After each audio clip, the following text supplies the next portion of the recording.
Hi, I'm Jeanette Roche. This is Bridge City News. Here are some of the top stories we have lined up for you tonight. Canada begins helping Canadians leave Israel on chartered flights. More than 500 have vacated the region since the conflict between Israel and Iran began nearly 2 weeks ago. Plus, Prime Minister Mark Carney in Europe for the NATO summit. He's expected to announce an increase in defense spending. And U.S. President Donald Trump shocks reporters with an F-bomb when asked about the Middle East ceasefire. Your nation. Your province.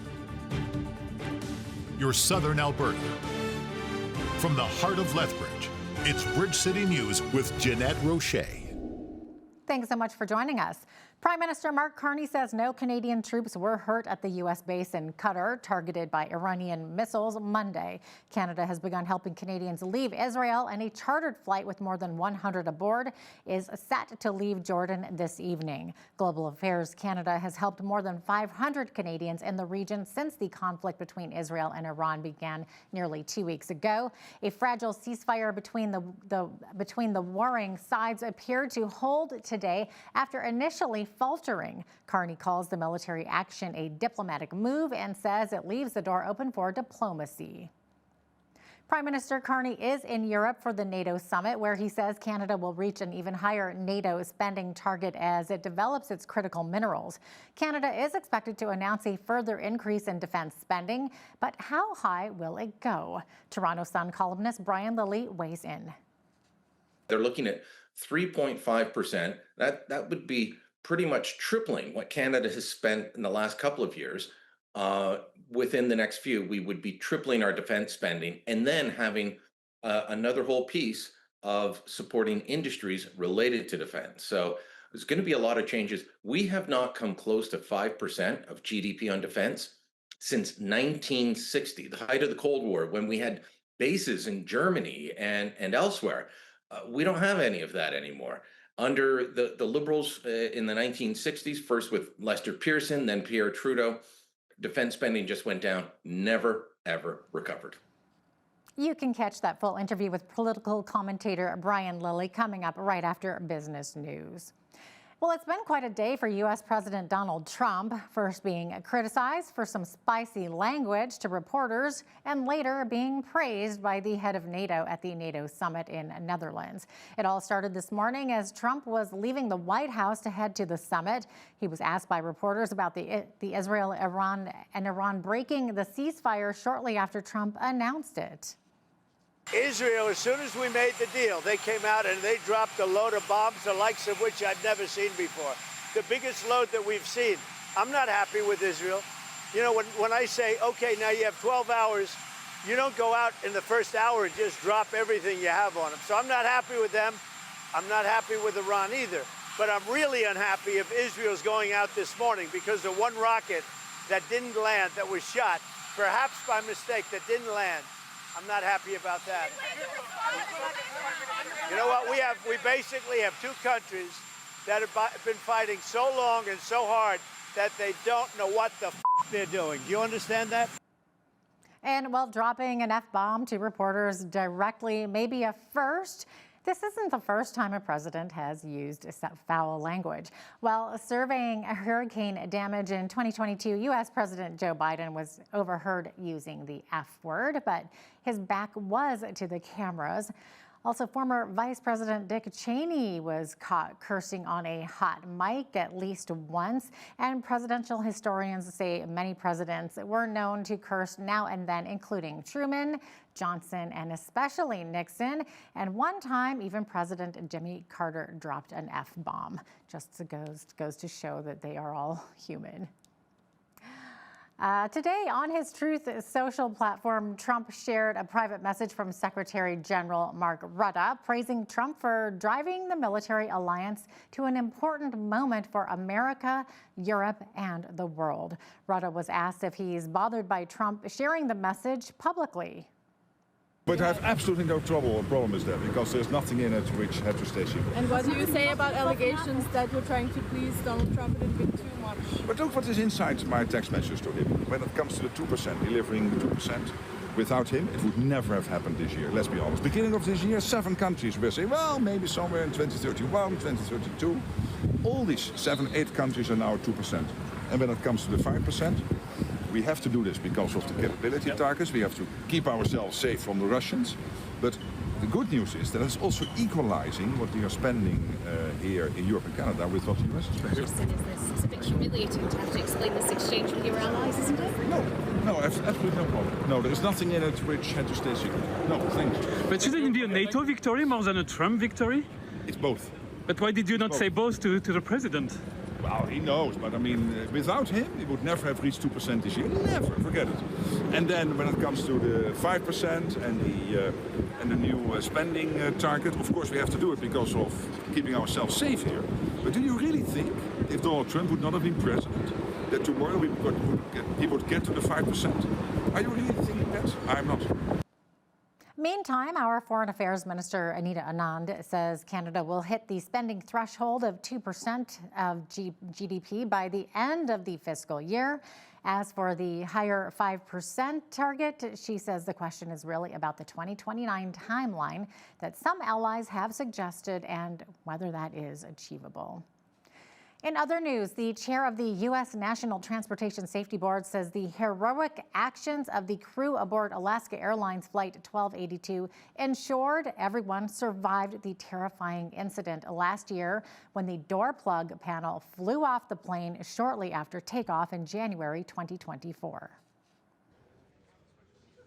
I firmly believe there's one reason Flight 1282 averted catastrophe, and one reason only: the crew.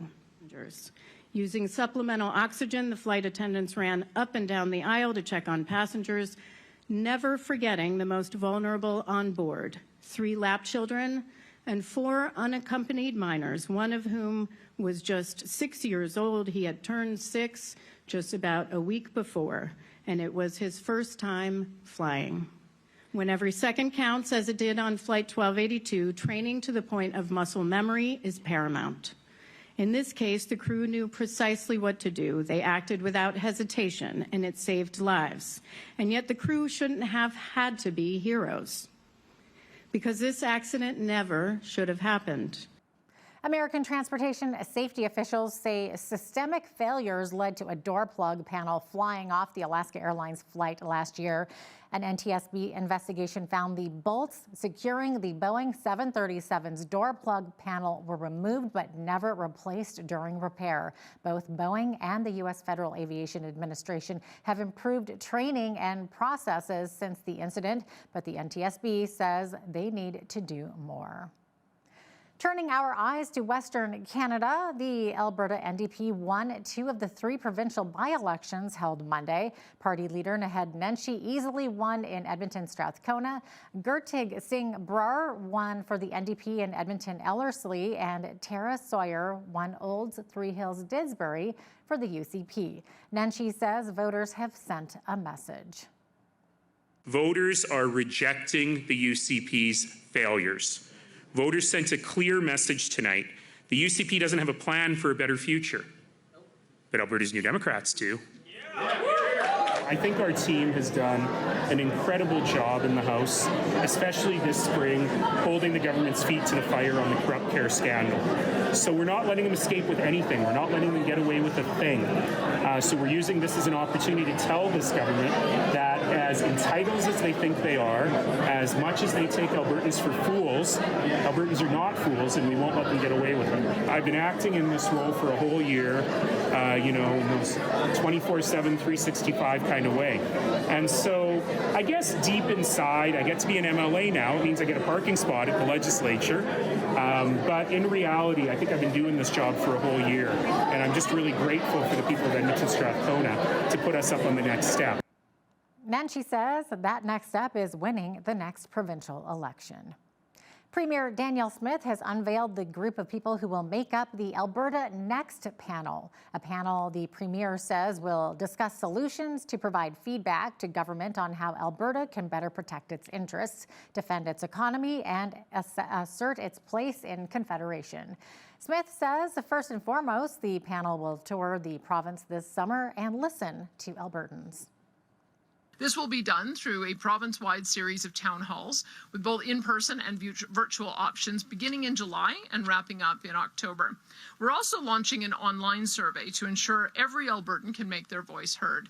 The Alberta Next panel will put Albertans in the driver's seat. It will give them the rightful opportunity to decide how Alberta can become stronger and more sovereign within a united Canada.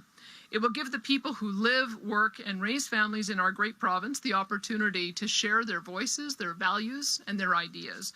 What we hear will help us map out Alberta's future.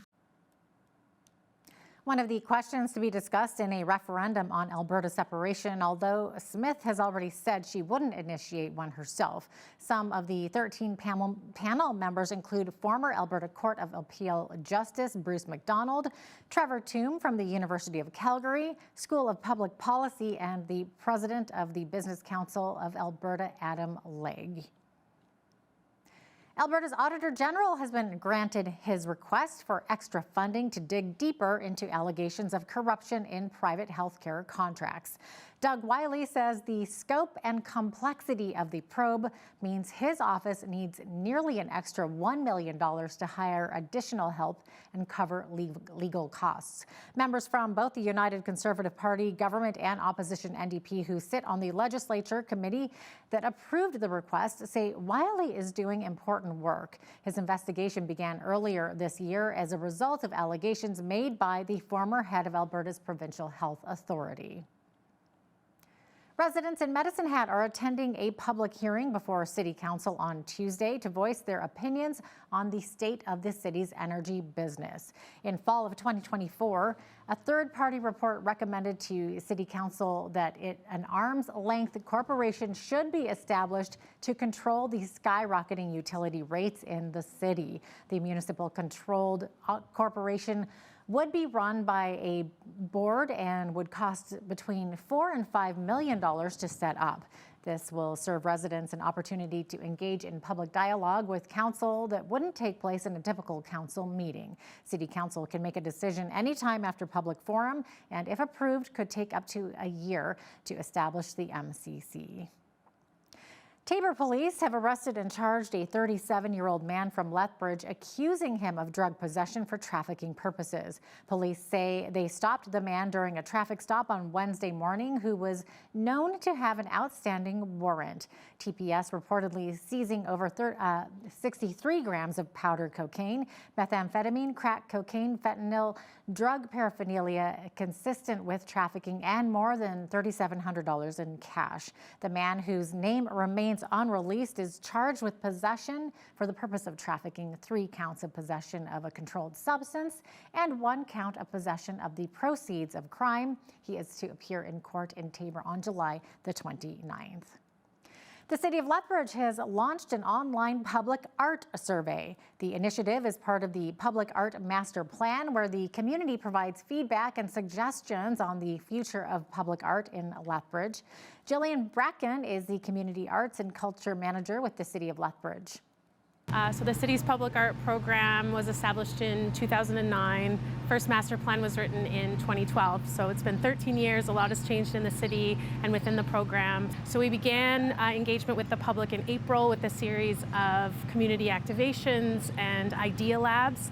And now we're launching a public survey and a community toolkit that can be accessed through the getinvolvedlethbridge.ca webpage, as well as a series of artist-led activations, which will see local artists engage the community in a variety of creative ways at different events like Canada Day at Henderson, at Whoop Up Days in August, and even here at Festival Square and within Galt Gardens as part of Foodie Fest. So those artist-led activations are really special. Some of them are walk and talk, some of them are bike tours, and the goal there, and we even have some Indigenous social dancing, the goal with those activations are to give people opportunities to talk about the public art that they know and love and what kinds of art they'd like to see in the future, including ideas for locations and different places that we could beautify the city. To participate in the survey, you can visit getinvolvedlethbridge.ca. The traditional Pro Rodeo returns to Raymond and will be held on June 30th and July the 1st. The event promises 2 days of adrenaline, cowboy talent, and family excitement.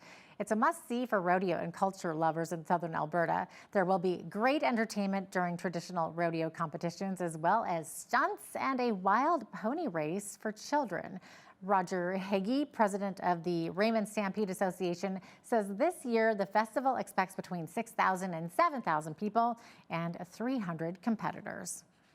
We're 6 days away from rodeoing, and we've got a great lineup coming for our Stampede this year. The entries are very large. We've got world-famous rodeo clown Dennis Alstad coming this year, and we got our trick riders coming back this year. We're very excited. Well, what makes it special is the history behind it. Raymond holds fame to the claim of the first Stampede in Canada, which was originated in 1902. And in 1903, it was declared a professional event because they started taking prize money and giving awards out. So the history and the tradition that we have going here in Raymond, the town probably swells to, I don't know what the numbers are now, but it used to be over 10,000 people on July 1st. And that was when there was 3,000 people in the town. And I think there's more than that now. We're close to 5,000, so I wouldn't doubt that there's probably 12,000 people show up in town on that day. And the history and the tradition and the performance and the show that we put forward for the people in Raymond and the surrounding area bring them out to this show. And that's what makes it famous. The Stampede begins at 6 p.m. on Monday and 2 p.m. on Tuesday at 500 Street North and 400 Street East in Raymond, Alberta. Should be fun. While season 5 of the hit TV series The Chosen has just been released for streaming, filming for season 6 is already underway. This month, the cast and crew have traded their Texas studio for 3 weeks in Matera in the south of Italy. It's known as the City of Stones for its architecture, but for the next season of The Chosen, it'll be known by another name, Jerusalem.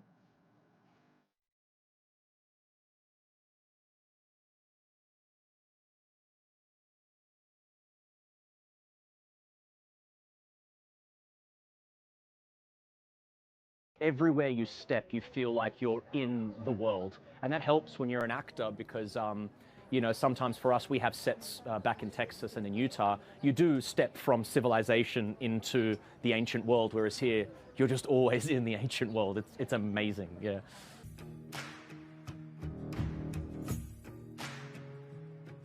Every season's different. The emotions and the process is a little different. This season, I really didn't know until we started shooting, but it's just pure devastation to watch your friend be paraded through the streets and mocked and publicly executed.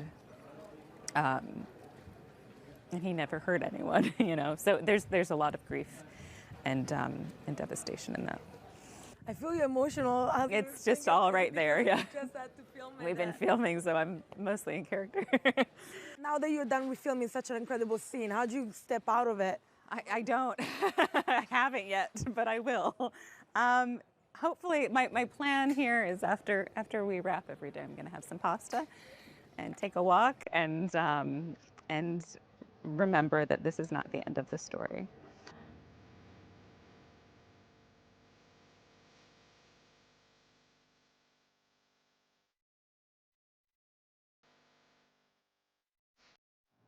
The first 2 episodes of season 5 of The Chosen debuted on Prime Video on Sunday, June 15th.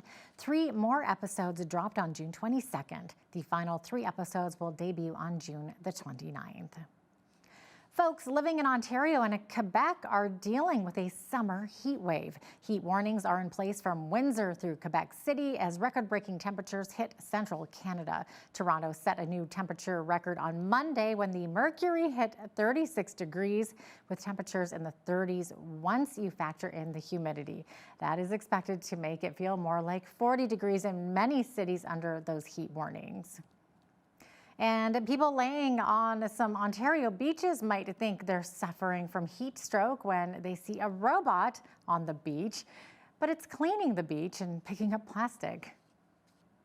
The issue of plastic pollution is complex and it's enormous. So we know that technology itself is not going to solve that problem. We'll never be able to remove all of the plastic that's found in the environment. But what we can do is collect data on the types of plastic we're finding, and then we have a very good sense of what the sources might be, where that plastic might be coming from, and then we can use that information to better target upstream solutions. The robot, it doesn't move very fast, but it certainly moves faster than, individuals collecting debris off the beach itself. So, we can have discussions with community members who come out who can be talking about plastic pollution while the device is in action rather than having to do the cleanup alone. And it's really effective at doing that. It can clean up to 3,000 meters squared in one use, which is quite a lot. We won't be using it to that degree, but it's quite effective in what it does. It can run for up to 8 hours on a charge. It is fully electric, and it can remove the equivalent of about 19 bowling balls worth of plastic in one use. So again, it depends how much plastic is on the beach, but it has quite a large capacity to remove a significant amount of debris in a short period of time. What a cool robot. And with that, I will be right back with your full 7-day weather report.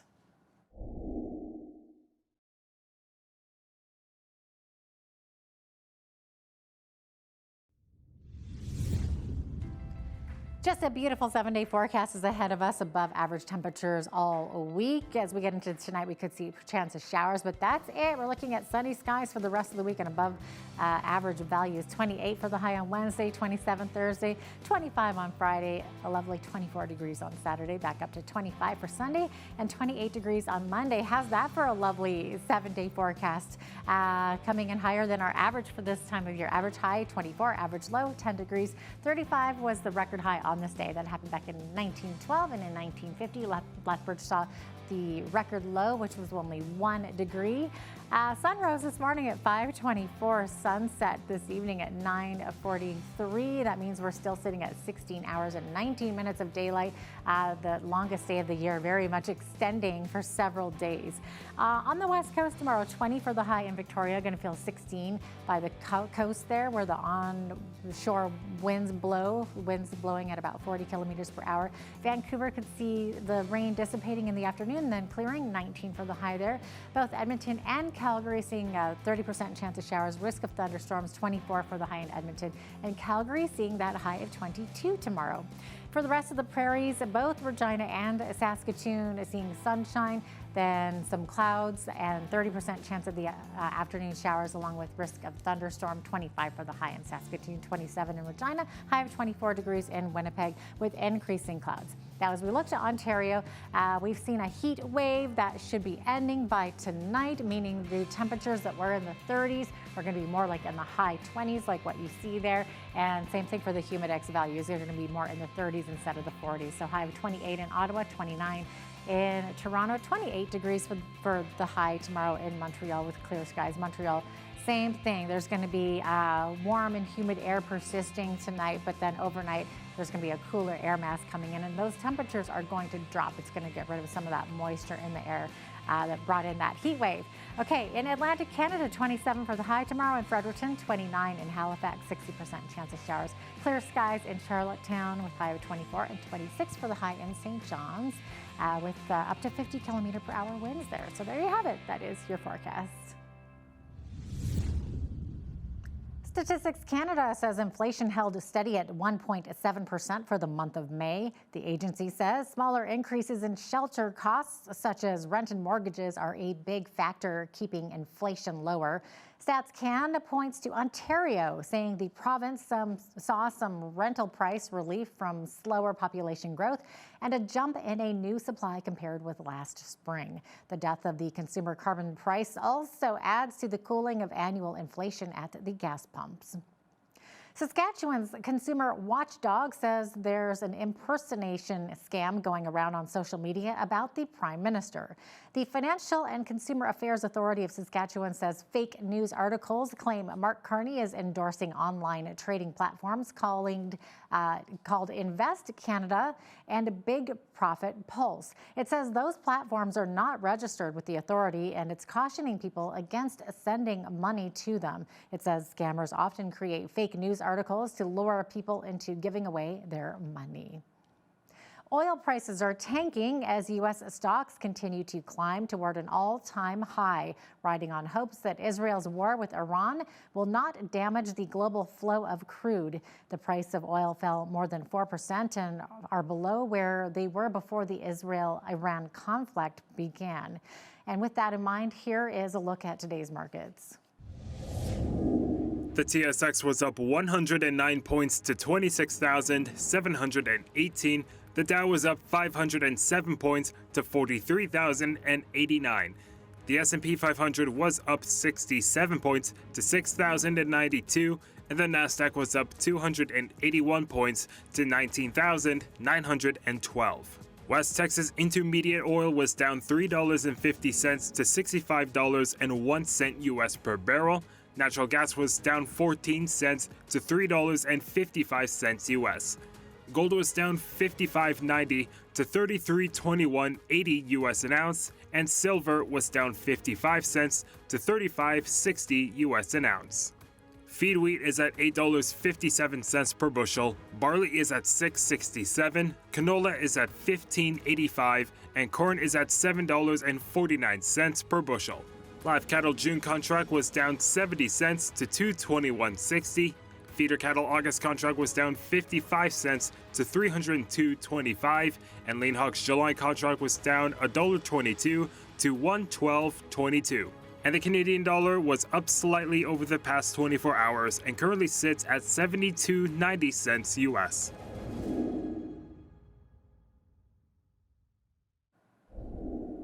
Recapping one of our top stories, the NATO summit is underway in the Netherlands. Prime Minister Mark Carney says he expects NATO leaders will agree to boost spending to 3.5% of GDP in 10 years.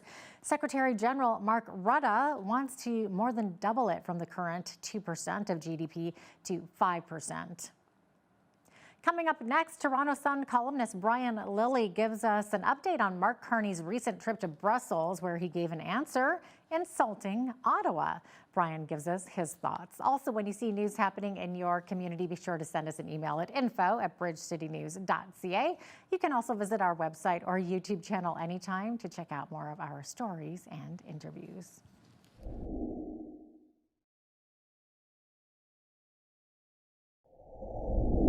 Prime Minister Mark Carney is in Europe for the NATO summit, and while there, he was asked whether he's more comfortable in Washington or Brussels. Well, here to weigh in with something to say about that is Toronto Sun columnist Brian Lilley, who joins me now. Brian, welcome back. Good to be with you. Okay, so Brian, you had said that Prime Minister Mark Carney gave an answer to that question insulting Canada. So what did he say? Well, he was asked exactly what you said. Are you more comfortable in Brussels or Washington? And he started going on about, well, it's really hot and humid in Washington right now. And then he said, and I'm sure the dinner will be better tonight than in Washington. It'd be better than it would be in Ottawa, and starts talking about how the food's better there. What? Then kind of insulting to the nation's capital. There's old quotes of Mark Carney from 2022 that somebody sent me after I published about this, where he said that one of the best things about Ottawa is leaving to go travel. So, I mean, the guy is prime minister of the country. That's what you want to hear your prime minister say.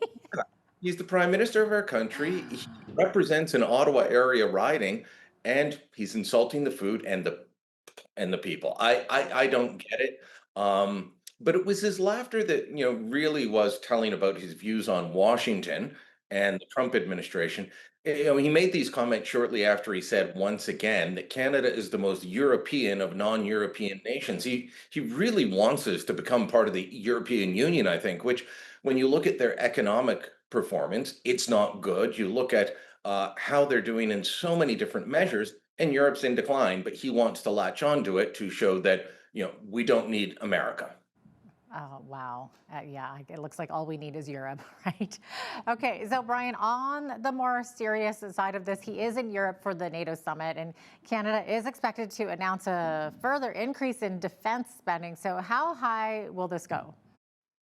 The call is for 5%, but they're coming up with creative ways to do it. So it would be 3.5% on defense directly, and then 1.5% on defense industry allocation. So supporting the defense industry in different ways. Carney recently promised to move Canada's defense spending up from 1.3% to 2% this year. Originally, it said it would be after 2030. And then he said, no, we'll do it this year. Again, being creative.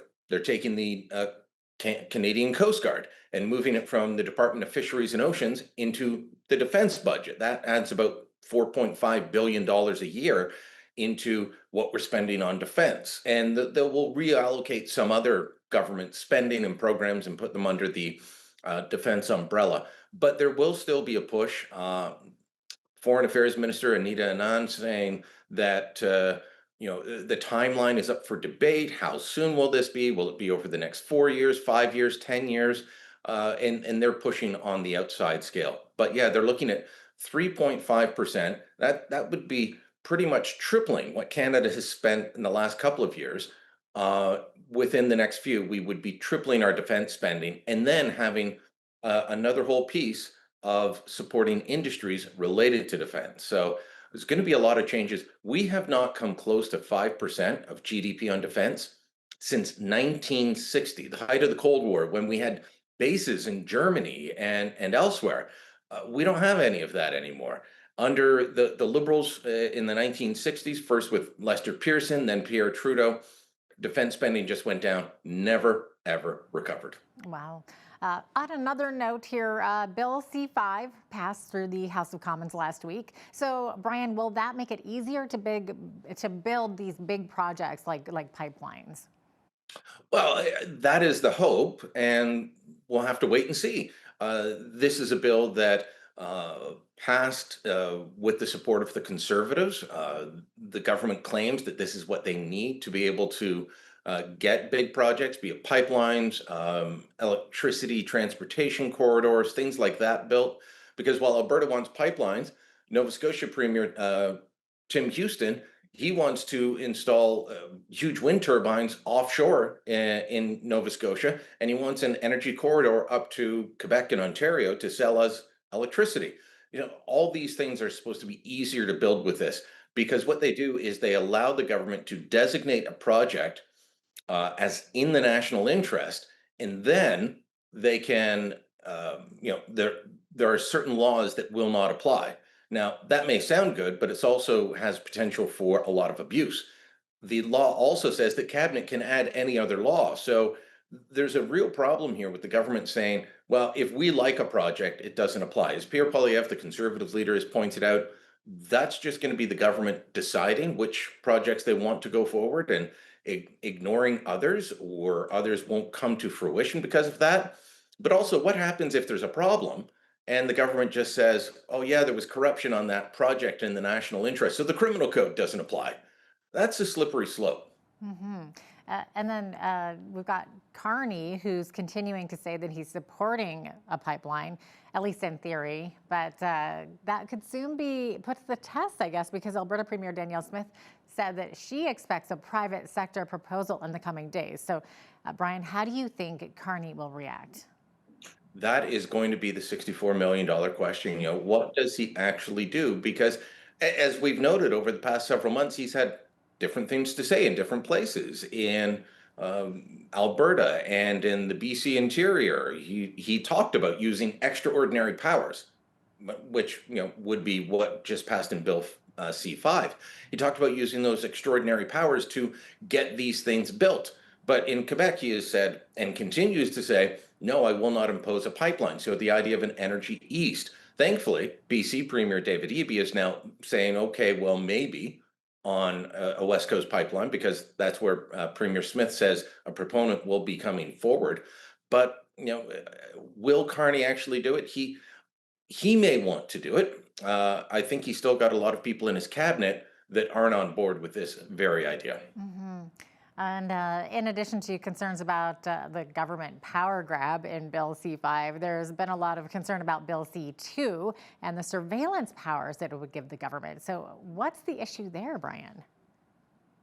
Well, this is a bill that has a lot of good things in it when it comes to securing the border, but with any omnibus piece of legislation where you just pile this in, pile that in, add a bit of this, more of that, you get some bad ideas and some bad stuff. That's the case with both Bill C-5 and Bill C-2. Good parts and bad parts. So on C-2, it would ban cash transactions over $10,000.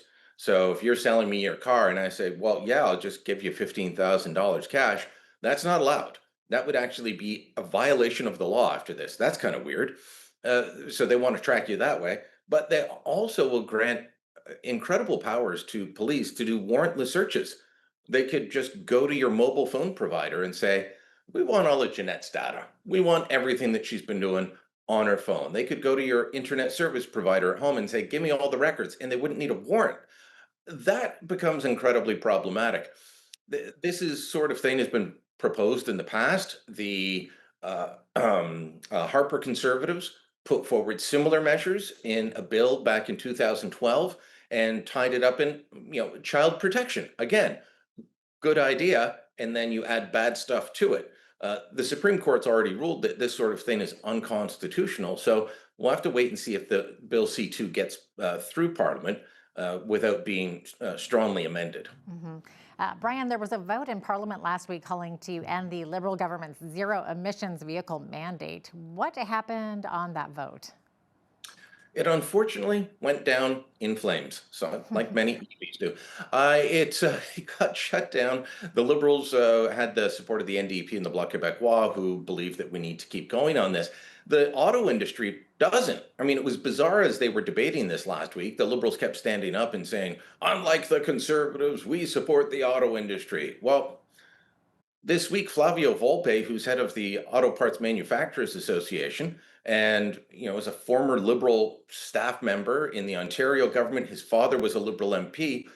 He had a piece in the Toronto Star saying, this is not workable for the industry. The whole industry has been telling the Trudeau government and now the Carney government, we can't make it so that all vehicles are zero emission by 2035. Maybe we will get there, but you're rushing it. Starting January, 20% of all vehicles sold have to be zero emissions vehicles. If they're not, the car companies will be penalized. We're not making nearly enough of that. The Trump administration got rid of the American zero emission vehicle mandate. Therefore, there is less incentive for the businesses to go. And quite frankly, the sales aren't there. Right now, we're about 13% of sales of all vehicles are EVs. Well, earlier this year, that was for all of 2024, it was 13%. Next year, it has to be 20%. They took away the subsidies for a couple of months at the federal level and in Quebec, and sales cratered. Even in Quebec, they cratered. It went down to 7% of vehicle sales in the month of April. So this is untenable. It's going to cause a lot of pain and a lot of confusion unless it is amended or extended or just done away with. Oh boy. Switching gears here altogether, it's been more than 3 years, Brian, since the Freedom Convoy rolled into Ottawa, but court proceedings are still continuing. So what can you tell us about a recent ruling in a proposed class action lawsuit against the truckers? Yeah, this is a class action lawsuit. It was brought by the young woman who acted as a first complainant. Ms. Lee, I believe is her name, represented by an activist lawyer in Ottawa named Paul Champ, who's had an array of interesting and bizarre clients, the high-profile ones that he has represented. And they were the ones that got the injunction originally, saying you can't honk your horns anymore. So they've applied for a class action lawsuit. It hasn't been certified yet, but the lawyers representing the truckers named in the suit went to court to say we need to move the venue. It's proposed that this case, if it is certified, and again, it hasn't been certified yet, that it be heard in Ottawa. Well, the truckers said, you know what? Every courthouse worker, including the judges in Ottawa, is going to be biased against us. So we want a change of venue. Judge here in Toronto ruled just recently that no, that can't happen. You need to go ahead. The judge said you may think that they could be biased, but there's no reasonable apprehension of bias. And he said it's just as easy that a judge sitting in Toronto and watching what happened on media could have the same feelings. I'm not sure that I agree with the judge, but that was the case. So now the both sides have to wait and see if it gets certified, and then move on from there. Yeah, Brian Lilly, Toronto Sun columnist, thanks so much for joining us today. Appreciate having you on, as always. Thank you.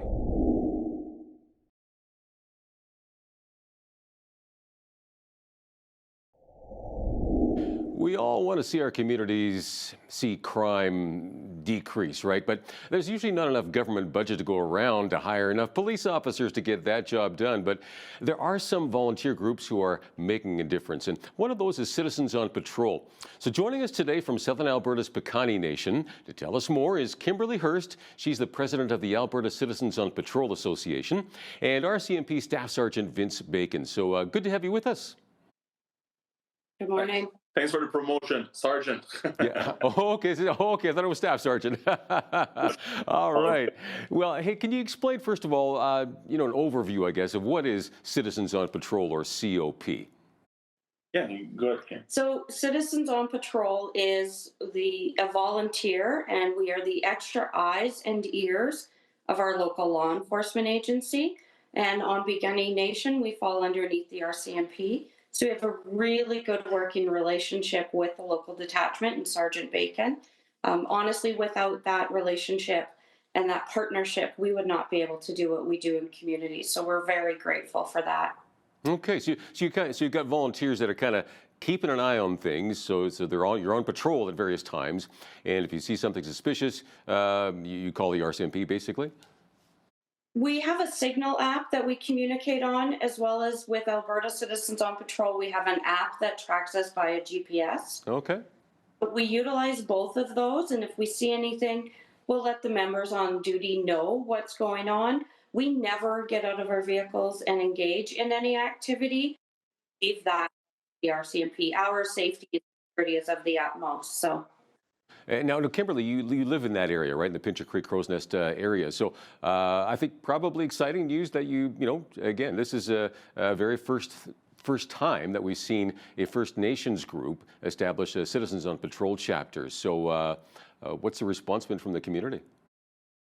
It's been good. It's been good. We're always looking for more volunteers, but it's great to have the support of the community and from Chief and Council. Without the support of everybody, the saying goes, it takes a village, and it really does. It takes the whole nation here to ensure that this program is going to be successful, and that it acts what's happening, and that we have to work together to make it be a success. Well, how many volunteers do you have right now?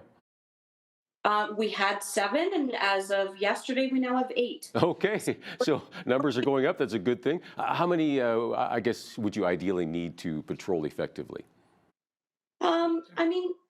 15 to 20 would be just magnificent, but as long as you have volunteers that are engaged, we can make it work as well. Okay. Now, I understand that there was a grant given for this project. I'm assuming that's probably from the government of Alberta, or is it from the RCMP? I'm not sure where that's coming from. But you need some more funds, right? And so let me ask you, I guess, what does that money go towards? So the first grant that we received, we got some jackets that have our logo on it and Alberta on Patrol logo, as well as some shirts, just to make sure that when we are out in community, people know who we are and what it is. And it helps to start discussion. What we're hoping for is additional funding for things like reflective vests, flashlights, and fuel to help us. As well as data to help cover the cost of a cell phone, so that sure that everybody who's patrolling has access to that while they're out on patrol. Okay, gotcha. And so more funds needing to be raised. So I'm assuming there'll be some community or business fundraising, that sort of thing, or can you lobby the government for more funds, that sort of thing, or? It'll be a mix of both. I mean, Sergeant Bacon and the detachment has been wonderful. They helped us with getting some new brochures. We have a wonderful banner on the side of the detachment with our logos on it together, which is a milestone in itself to have the RCMP logo with that. But ideally right now, we are looking for donations from community, local businesses, anybody that's able to support us. We are looking for additional grants and funding, but to get us going, just some local donations would be wonderful. No, for sure. Yeah. Sergeant Bacon, did you stay in communication? Like when you know the COP volunteers are out there, do you sometimes give them a shout and say, hey, have you seen anything, that sort of thing? Particularly, I mean, if you're looking for something that's something's going down, and you're trying to prevent something from happening, that sort of thing. Do you sometimes use them as well? Again, they're extra eyes and ears. They're in places where you can't be. You can't be everywhere. Do you sometimes kind of communicate with them and tell us what's going on in your end of town? Absolutely. So absolutely, it's a partnership, right? We work all together. They supplement us by an extra pair of eyes. We work together. So let's say something suspicious happened. We have ways to communicate together. They will let us know what's going on. They are not going to deal with it, but they will let us know what's going on, as a witness, and get out there to address the situation. Okay, and you mentioned again, sounds like volunteers are using their own vehicles. Now, are these marked vehicles or are they unmarked? And I guess would it be, is it better or worse to have them marked? Which one's more helpful? Well, that's one of the projects we're looking at. So we know that the town on the Hayside, Fort McLeod, have their own vehicle, marked vehicle. What we're looking at, it probably from money from the nation, would like to have magnets, so people see or volunteers patrolling in the area to reassure them. Okay. Yeah, I suppose it does actually maybe add a bit of a sense of security, right? When you see that there's somebody out there looking out for you, right? So, and maybe even it's a bit of a deterrent too, who knows? But how often do members go on patrol, and how long are the shifts? And do you ever go out at night? I mean, of course, a lot of crime does take place at night, but that also makes it more dangerous potentially, I suppose, for volunteers. How do you handle that? So at this point, obviously we're starting. So that the team were able to get on the road. By example, Halloween evening, we had a team on the road that were patrolling the area, making sure that everything's fine with the kids and that the community were safe. It's up to them, right? So a volunteer can show up, reach out to the detachment. Hey, I'm going to be on the road for the next 2 hours.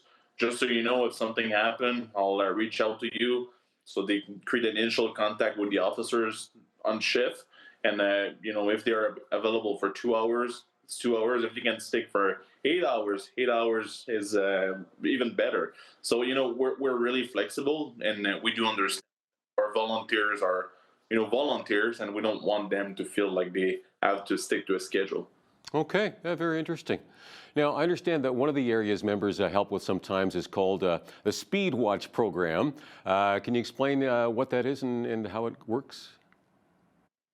So we have Speed Watch in some of our larger communities, and there's a mobile sign that's on a trailer that they will be able to move to different locations with partnership from their RCMP, letting them know, we want you to watch a playground zone, or we want you to watch coming into a community.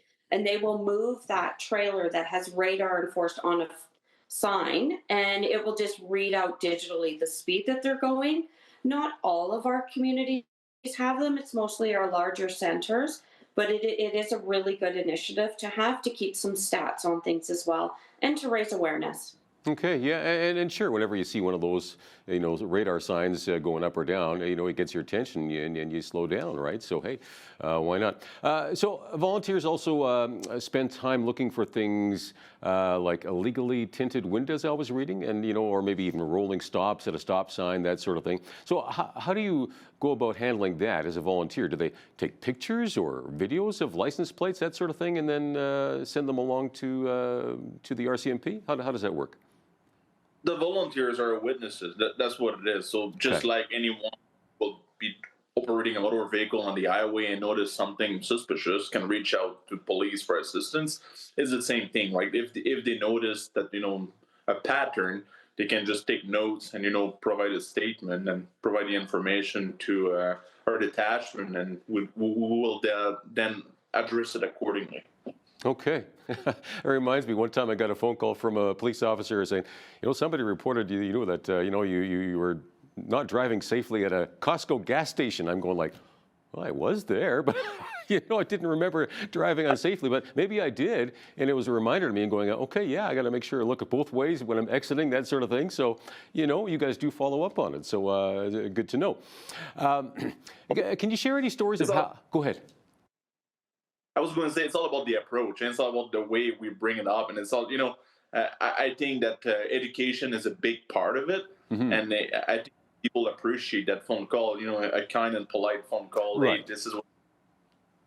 Exactly. Okay. Yeah. Nobody was shaking their fist at me or anything. So, can you share any stories of maybe how a tip from a COP member actually resulted in crime prevention or arrests being made? And I know it's new for you guys here in the Piikani Nation, but do you have any stories from other citizens on patrol places where this actually works?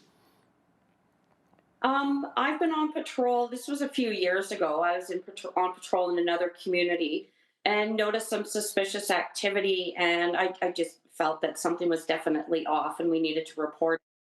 And it ended up resulting in a couple of DUIs. And then had another suspicious, that gut feeling that you get. And we had trying to steal fuel from a bulk gas station and put it into a drum in the box of their truck.